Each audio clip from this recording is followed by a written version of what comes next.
دیلبەر جوانە شێرین و رندە شۆخ و شەپالە بەژن بلندە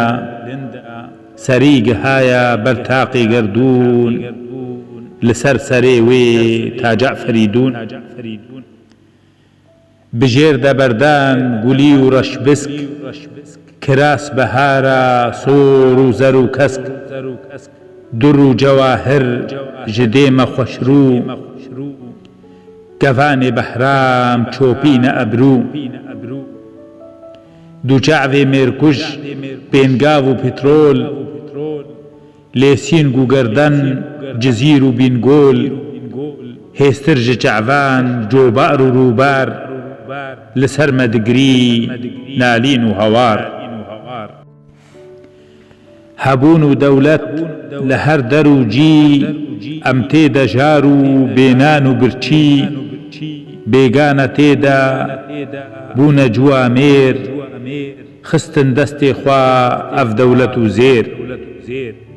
li ser me paşa bi top û leşger şêx û begên me ji wan re rêber kurdên perîşan gavan û gundî kola û bindest zincî û hindî ez tim dinalim hewar û gazî destên hev bigirin birçî û tazî bi ser çiyan de bi deng û halan bi zor bistînin ji dijmin talan hecî nikarî doza xwe bigirî dibin zincîrê dijmin de dimrî ew ê nikarî hilkêşî ser şax dibin lingan de diçî dibî ax eger nexî dest û dar û dewlet di nêv cîhan de tu nabê millet dijmin gehaya bi top û leşger êrîş dibê me wek dêwê sêser çavên xwe vekin binêrin vêtnam bûne yek parça pismam û dotmam bi xwîna dijmin sor kirine meydan cegerên neyaran xweşdax û keydan li ser serê wan tim gullebaran zarok tên kuştin wek berx û karan lê tim diçin pêş hemî jin û mêr dijmin dişkênin wek piling û şêr bi camêrî tev xwe didin kuştin naxwazin bijîn bin destê dijmin divên ku bijîn serbest û azad di qada xwe de rûgeş û dilşad bikevin rêza milletên serbest naxwazin bijîn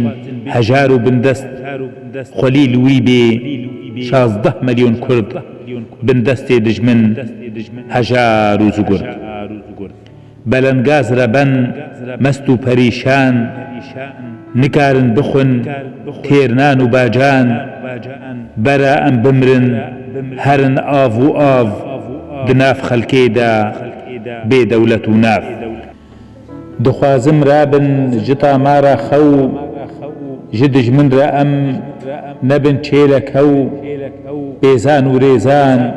bi tektîk û jîr hozanên rêber bibin destegîr bûkê biguhêzin bigirin kurdistan li her der bikin govend û dîlan em tev de bixwin hatin û hebûn di nav me de kes nebî cegerxwîn